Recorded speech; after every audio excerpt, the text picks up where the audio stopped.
and you see the ball coming in. Well, I reckon that's just smart. These two opening batters here then, Butch.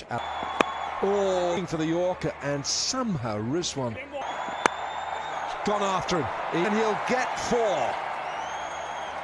Non-striker end, and I'm আসসালামু আলাইকুম viewers, কেমন আছেন সবাই? আশা করি সবাই ভালো আছেন। পিএসএল 2023-এর ফার্স্ট কোয়ালিফায়ার ম্যাচে মুখোমুখি হয়েছে মুলতান সুলতান ভার্সেস লাহোর কালান্দার্স।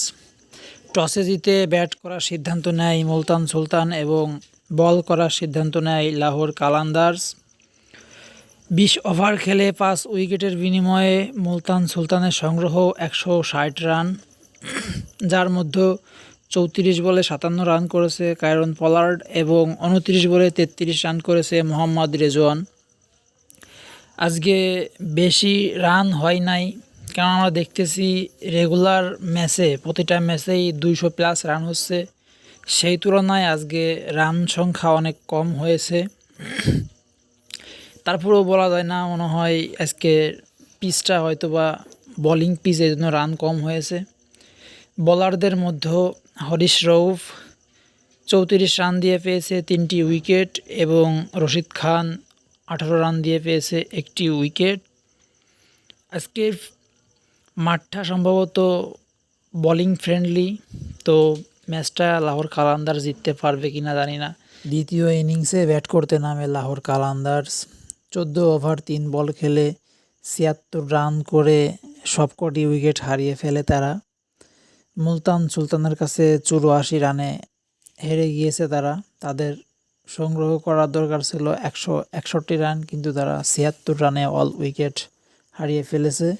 মুলতান সুলতান আজকের ম্যাচটি 84 রানে জিতে তারা ফাইনাল ম্যাচটি ডান করে ফেলল। সর্বপ্রথম মুলতান সুলতান ফাইনাল ম্যাচে উঠে গেল, বাদ বাকি থাকলো লাহোর কালান্দার্সের আরেকটা ম্যাচ আছে, যেহেতু আরেকটা এলিমিনেটর ম্যাচ আছে পেশোয়ার জালমি ভার্সেস ইসলামাবাদ ইউনাইটেড। ওখান থেকে যে দল জিতবে তারা লাহোর কালান্দার্সের সাথে খেলবে, যারা জিতবে তারা ফাইনালে যাবে। তো লাহোর কালান্দার্স স্যাম বিলিংস করেছে 19 রান এবং হরিশ রউফ করেছে 15 রান। আজকে তারা মাঠে দাঁড়াতে পারে নাই। মুলতান সুলতানের বোলারদের কাছে তারা আজকে অসহায় হয়ে পড়েছিল। যাই হোক, বল করতে এসে শেলডন কর্টেল 20 রান দিয়ে পেয়েছে 3টি উইকেট এবং উসমান মীর 12 রান দিয়ে পেয়েছে 2টি উইকেট। তারা দুজন ভালো বল করেছে, সেজন্যই ম্যাচটা জিততে পেরেছে লাহোর কালান্দার্স। সো ভিউয়ার্স, এখনকার মতো ভিডিওটা এ পর্যন্তই। ভালো লাগলে অবশ্যই লাইক কমেন্ট শেয়ার করবেন এবং নতুন ভিডিও সবার আগে পেতে চাইলে অবশ্যই চ্যানেলটি সাবস্ক্রাইব করে আমাদের সাথেই থাকুন। ধন্যবাদ।